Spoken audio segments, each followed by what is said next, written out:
మార్పు రావాలి,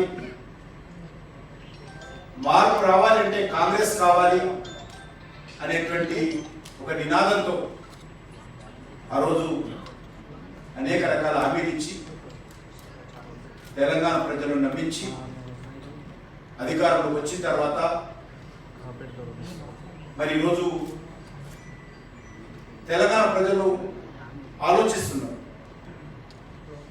సంవత్సరం పూర్తిగా వస్తుంది, ఇచ్చినటువంటి హామీలు ఎంతవరకు అమలు జరిగాయి అనే విషయం ఆలోచన చేసినప్పుడు ఈరోజు రాష్ట్రంలో అధికారంలో ఉన్నటువంటి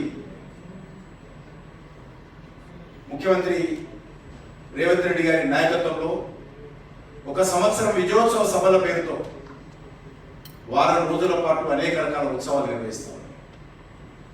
ప్రజలు ఆశ్చర్యపోతా ఉన్నారు. ప్రజలకు ఇచ్చినటువంటి